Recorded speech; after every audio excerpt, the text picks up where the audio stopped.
Je me souviens encore de ma première invitation à un dîner en Pologne. Tout se passait bien, les sourires, la conversation, jusqu'à ce que mon hôte remplisse mon verre de vodka. J'ai fait un geste, un tout petit geste que je pensais anodin, et j'ai vu dans ses yeux une lueur s'éteindre. Ce soir-là, j'ai appris une leçon.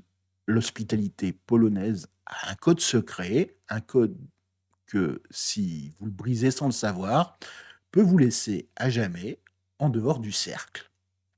Aujourd'hui, dans le podcast du double K, je ne vous donne pas juste des conseils, je vous donne les clés de ce code.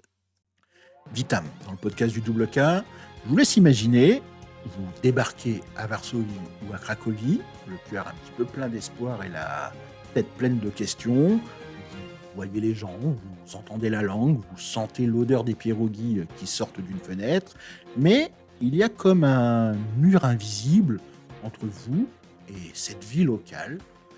Et comme vous, je suis passé par là. Ce podcast, c'est votre carte pour franchir un petit peu ce mur. Nous allons parcourir ensemble les 8 étapes qui transforment un étranger en personne de confiance. Et je vous promets que la dernière étape, celle que j'ai apprise ce fameux soir de dîner, est celle qui a tout changé pour moi. C'est le moment où ça semblera pour vous comme ça a été le cas pour moi. Tout commence par un mot, un seul mot, Dzień dobry. Je veux que vous imaginiez une scène. Vous entrez dans une petite épicerie de quartier. Il fait froid dehors, l'air est chaud à l'intérieur. La vendeuse, derrière son comptoir, vous regarde. Si vous passez devant elle en silence, vous n'êtes qu'un client. Mais si vous croisez son regard et que vous dites ce simple bonjour, il y a un petit peu quelque chose qui change. Une barrière va tomber, vous n'êtes plus un fantôme, vous êtes une personne. Ce mot, c'est votre premier passeport pour exister socialement ici. C'est un peu le fondement de tout. Maintenant, laissez-moi vous emmener à table. La table polonaise n'est pas un meuble, c'est un sanctuaire. Je me souviens, la grand-mère de mon ami, Babcia Krestena, qui a passé 2 jours entiers à préparer un repas.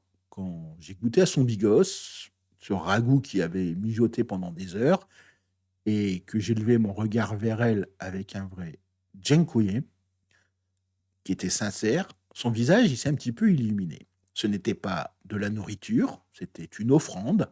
Chaque bouchée que vous acceptez est un oui à leur culture, à leur histoire, à leur famille. Refuser, c'est comme fermer une porte qu'on vous tend avec bienveillance. Passons maintenant de la chaleur de la table à la froideur apparente de la rue, un contraste qui m'a beaucoup troublé au début. Dans un tram bondé à Varsovie, chercher un sourire, un signe, et rien. Les visages étaient fermés, les regards tournés vers l'intérieur. J'ai cru au début à la froideur, mais j'avais tort. En fait, c'est pas un mur, c'est une frontière respectueuse.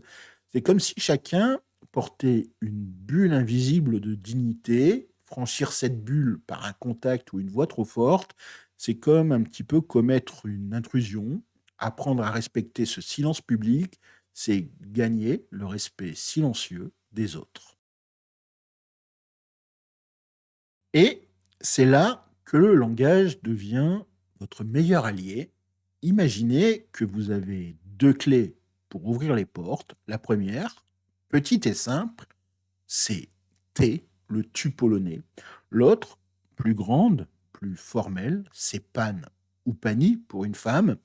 Au début, je distribuais un petit peu les thés à tout le monde, comme un petit peu des bonbons, jusqu'au jour où un collègue, gentiment mais fermement, m'a corrigé. Ici, au bureau, je suis Pan Marek. Ce n'était pas une froideur, c'était un petit peu une leçon. Utiliser Pan ou Pani, c'est reconnaître l'histoire, le statut et la dignité de la personne en face de vous. C'est un code de respect qui structure toute la société. On va maintenant parler du temps, pas le temps qu'il fait, mais plutôt le temps qui passe. En Pologne, le temps, c'est un genre de promesse. Je l'ai d'ailleurs appris à mes dépens. Un rendez-vous à 18 heures. J'arrive à 18h08, détendu, pensant être un petit peu en retard. Mon associé polonais était là, impeccable, depuis 17h55. Il n'a pas souri. Vous avez eu un problème a-t-il demandé. Mon retard de 8 minutes, pour lui, n'était pas un détail, c'était un message. Ma promesse n'a pas de valeur pour vous. Être à l'heure, c'est honorer votre parole. C'est aussi simple et aussi crucial que ça. Maintenant, on va essayer d'avancer sur un terrain miné, c'est l'histoire. Un soir, dans un petit bar, il y a un homme plus âgé qui m'a demandé d'où je venais. La conversation a commencé à dériver. J'ai prononcé une phrase anodine pour moi, sur la Seconde Guerre mondiale. Le silence s'est fait. Son regard s'est voilé. J'avais touché un petit peu une corde sensible, sans même le vouloir. J'ai compris ce jour-là qu'on n'aborde pas l'histoire ici avec des généralités. On l'approche plutôt avec humilité de celui qui écoute une histoire de famille, pleine de cicatrices et de fierté. Votre rôle n'est pas de juger, mais plutôt de comprendre. Et c'est ici que toutes les pièces du puzzle s'assemblent. On va revenir à ce fameux dîner avec cette bouteille de vodka. Mon hôte a rempli le verre. J'ai placé la main dessus, poliment en disant non merci. C'était ça mon erreur. Le partage de la vodka, comme le partage de l'Opotec à Noël, n'est pas une question de boire ou de manger. C'est plutôt un rituel. C'est le ciment qui unit les gens. En refusant, je n'ai pas refusé un verre, j'ai refusé de participer à un rituel, j'ai refusé ce ciment. La leçon est là. Pour s'intégrer, il ne suffit pas de comprendre les traditions, il faut aussi y participer. C'est en rompant l'Opotec avec les autres que vous devenez symboliquement de la famille. Alors, quand cette invitation tant attendue arrive, souvenez-vous de mon histoire. Arrivé à l'heure, les bras chargés de fleurs, en nombre impair, c'est important. Les pairs sont malheureusement pour les funérailles. À table, goûtez à tout, même si vous n'avez plus faim. Et si on vous tend un verre de cette fameuse vodka, souriez, trinquez, regardez votre hôte dans les yeux et dites Nazdrovie. Ce n'est pas de l'alcool que vous buvez, c'est un pacte d'amitié. Alors, que retenir de ce voyage? Ce n'est pas une liste de règles, c'est plutôt une philosophie, c'est passer de l'extérieur à l'intérieur, de l'étranger qui observe à la personne qui participe, de celui qui dit Dzień dobry par devoir à celui qui le dit pour créer un lien, de celui qui refuse un verre à celui qui trinque pour sceller une amitié. Ces 8 clés ne vous transformeront pas en polonais, mais elles ouvriront les portes des cœurs et des foyers.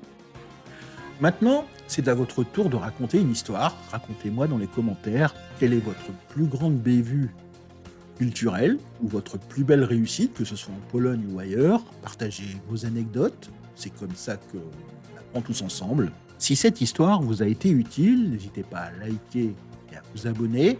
C'est le plus beau compliment que vous puissiez me faire pour continuer à partager ces récits.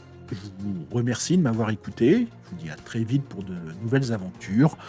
En attendant, je vous souhaite de passer une agréable journée. Miłego dnia et je vous dis à très bientôt. Do zobaczenia.